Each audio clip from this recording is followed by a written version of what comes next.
Pwedeng maging nakakatawa rin si Papa Pain. Hindi laging astig, hindi laging malakas. Minsan ang tawa ang pinakamahalaga.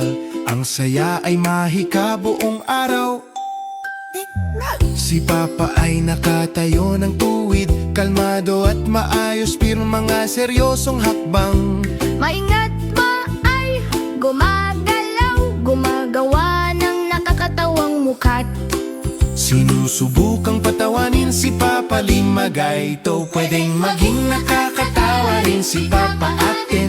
Ang pagtawa ay isang matapang na bagay or di. Kapag tayo ay ngumiti at nagbibiruan, ang mundo ay magiging mainit at maaloti.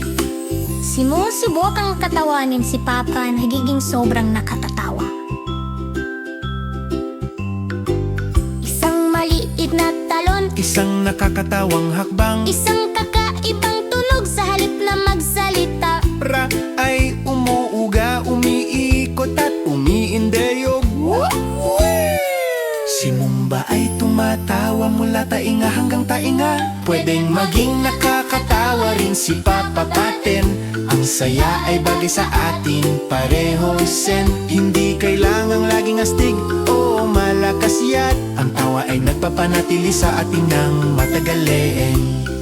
Magkatabi, humihinga na malalim may Mas malakas ang ating tawa kaysa sa iba. Naglalakad pa uwi na may masayang puso. Ang pagiging sarili ang pinakamatalinong bahagi.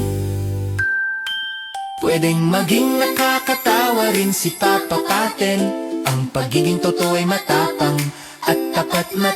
Kapag tayo ay tumatawa buong araw pa, lahat ay tila maliwanag at bago yain.